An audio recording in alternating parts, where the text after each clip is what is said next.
So apparently there's a new school project, and it's about solar energy, and I'm assigned to do solar panels.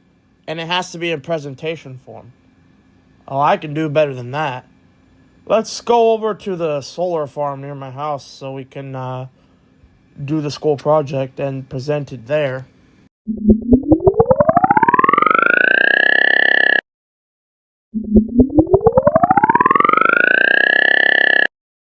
So how solar panels usually work, and another name for this is photovoltaic. So how this works is there's semiconductors on the solar panels which allow sunlight to reach into those solar panels, and it allows for the semiconductors to power on and then power the entire house. That's how they work.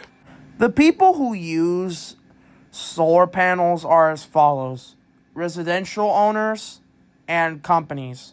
Usually those two love to use solar panels because when it comes to like sunlight, it'll be there for a good portion of the day. So solar panels are pretty good for them in that regard.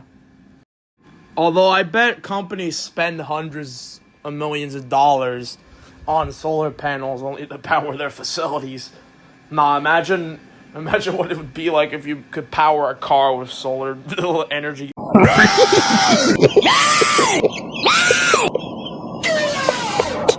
Anyway, jokes aside, now we're gonna get into the benefits and drawbacks of solar panels. So the benefits are it reduces the amount you have to pay for your electric bill. The government gives you incentives to switch to solar energy from tax bonds and stuff. It requires little to no maintenance, and it just is an independent energy source overall. But with that being said, we have to go to drawbacks because every single energy source will have its benefits and drawbacks, including this one.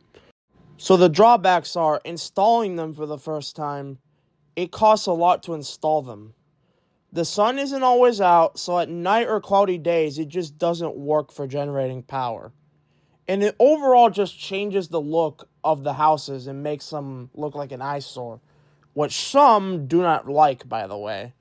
But some of you might be wondering, Alex, you've showed us the benefits and drawbacks and how the energy is made, but you haven't at all showed us any real-world examples yet. I'm getting to that, little Jimmy. This farm right here that I'm at right now is a pretty big example, as it's being used to generate energy for this entire beach area. Now, I don't know where the energy's going to, but that's just besides the point. And there's one more example I can think of on the top of my head. So my real world example of this is Cuba. Oops, wrong map. Editor, please cut the footage. Cut the footage! Okay, yeah, this is the right map. So basically, the reason why Cuba uses solar power all the damn time is because, to put it more simply, Cuba cannot handle anything with their whole power issue.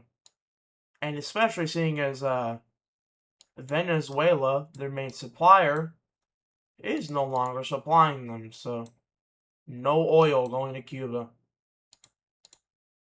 But Cubans have to keep their electricity going up somehow, and even with Venezuela shipping their oil, Cuba in general, the country, doesn't have power on 24/7.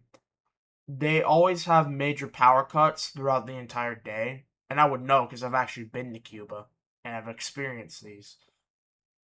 So a lot of people in Cuba use solar panels because it helps keep the Cubans stay connected when the power goes out.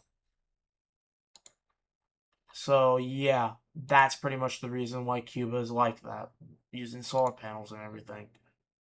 Also, by the way, quick little gripe here, because if it wasn't for the U.S. kind of mismanaging Cuba and really their whole antics in general, before, with Cuba, they had their manifest destiny, yes.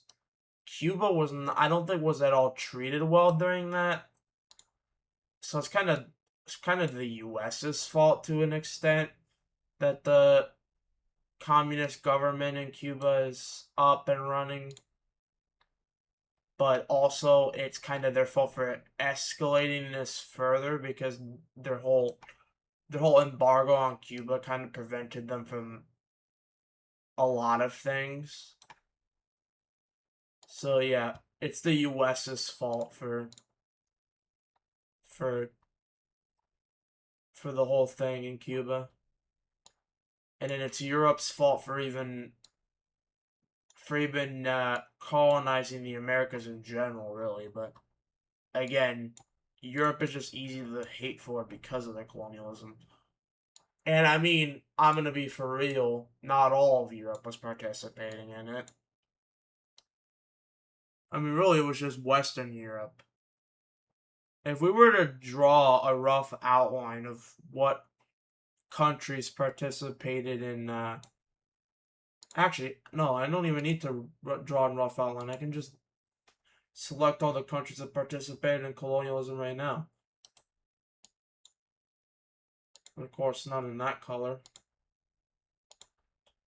So they have Portugal, Spain, France, Italy, Germany. Yeah, they participated even if for a little bit.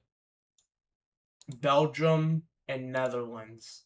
Also the British. How could I forget the British? These are all the European colonizers. There wasn't ever an Asian colonizer, though. Not in this world. Some other worlds maybe, but Asia didn't really exactly colonize.